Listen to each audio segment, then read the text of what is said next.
consensus has very much built around, firstly, most importantly, that Ed Miliband is not likely to get it. Who will be in Andy Burnham's top team when he becomes Prime Minister next week? How will we find out? Will he tell Gary Lineker? Will he tell anyone else? Who knows what the future will hold?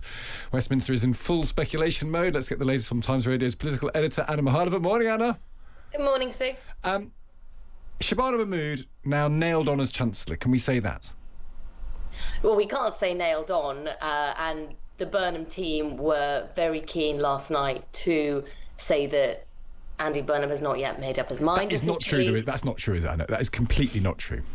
No, but I think we are still in speculation mode. It's just what is happening is consensus has very much built around, firstly, most importantly, that Ed Miliband is not likely to get it after initially being very much the person who was the one with the biggest idea for the economy, the most obvious choice in terms of someone who really wanted to be Chancellor and thought through a plan that would be also very different to what we've had before. And, of course, someone who we know had been in talks with Andy Burnham, including about the economy, for some time now.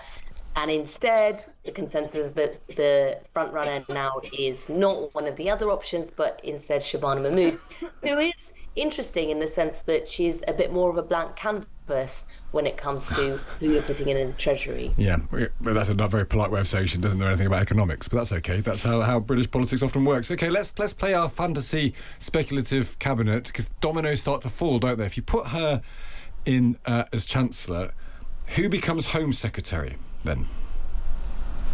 Very good question. I did have one source yesterday say that they think that Wes Streeting, who is, you notice, kept a very low profile recently and is seen as playing things quite cleverly, that perhaps he could be in the running for that. Again, you know, Team Wes, when I put it to them last night, were very much saying, we don't know, no one knows. But he probably needs a right-ish wing person there, doesn't he? Because his great populism shtick is that he's sort of left-wing economically, but he recognises there's legitimate concerns about immigration. So putting a right-wing member of the party would feel right at Home Secretary.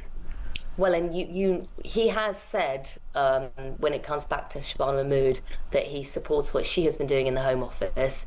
He has indicated that broadly he will support her reforms, even though that is a subject of great tension and debate within his own party.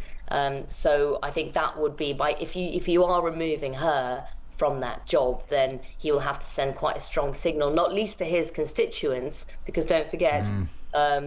His constituency is very, very concerned about immigration and does support those reforms that Shabana Mahmood, the more on the right of the party, that she was bringing in. So any wind down of that or rolling back of that could cause him its own problems. So where do you put Ed Miliband then in this situation? Where does he go? Because he can't stay as net zero, not least because Andy Burnham wants to start drilling in the North Sea. So where does he go? Does he become Deputy Prime Minister? So two options are floated for Ed Miliband. One is offering him Foreign Secretary, and the other is, as you say, offering him Deputy Prime Minister in what was described to me as a more John Prescott-style non-role. The thing about Ed Miliband, though, is he's not easily swayed by baubles. We know he wants Chancellor. We know he likes the energy brief, partly because the way he did it was effectively a project to rewire the economy, using energy and using a different version of pursuing growth that way. And we know he has a record of turning down jobs in reshuffles. So when Keir Starmer tried to reshuffle him out, he just said no in September. And therefore, there is obviously a possibility he might just say no and go onto the backbenchers. But, you know, his critics within the party, I was talking to them about that yesterday, they didn't seem that fussed about the prospect of that. Just before you go, Anna, PMQs yesterday, Keir Starmer's off to Kyiv today. It is an extraordinary sight to people who aren't in Westminster. A whole bunch of people who've schemed and moaned and complained and finally kicked him out after 2 years. As soon as you leave, there's not a dry eye in the house and everyone stands up and applauds. Yes, and of course the applause is quite controversial in itself because it's banned, and we did even have the Speaker straight afterwards make the point that they shouldn't be doing it. But broader on PMQ, Stig, I know, and as I was sitting there, I was thinking, right, if someone's just watching this on the TV, having read all the news about the way that they have defenestrated Keir Starmer, and of course, obviously, how the opposition attacks him, it all seems a bit strange. But actually, there are certain things that are quite sort of in keeping with the way Westminster functions in terms of, yes, there is rivalry publicly, and there is criticism and attacks on each other in terms of, the barbs normally traded at PMQs and elsewhere. But one of the messages the Conservatives and Labour try to land in their questions was this idea that behind the scenes things are a lot more civil. I thought it was quite moving when Keir Starmer talked about the when there were the arson attacks on his family home, that Kemi Badenoch did send him personal messages and that he really appreciated them. And that points to a thing about politics that sometimes when people see it just through the lens of Twitter and online discourse, which is so polarized now and so aggressive, I think it's actually really important to remember that even when they're trading barbs, there is a human side to it behind the scenes. Well, we're going to look into this question of what his legacy is going to be, because that's what he's clearly trying to shape with his trip to Kyiv as well. So about 8:45, we're going to see, has he changed the country for the better?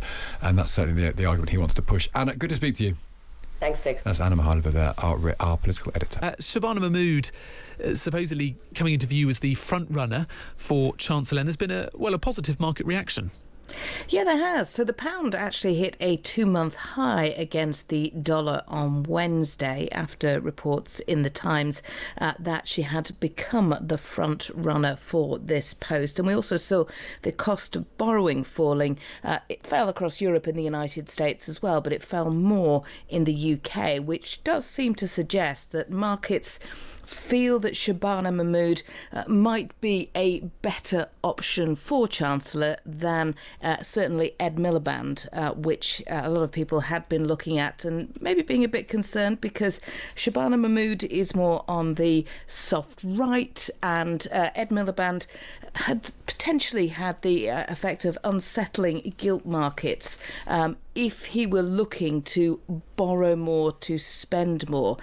Look, when you've got a lot of debt like we have in the UK, it is really important that you keep gilt markets on side, because effectively those gilt yields, it's the cost of borrowing. And if Andy Burnham wants to be able to deliver some big changes, to spend some money, well, he doesn't want to be having to spend more on simply paying off interest on all of that debt. So, yes, certainly it does seem that if this is correct, and of course we're still waiting for all these appointments to be made, and indeed Andy Burnham to walk through the doors of number 10, then it does seem that certainly money markets seem to be saying, OK, well, maybe this is a preferred candidate from our point of view.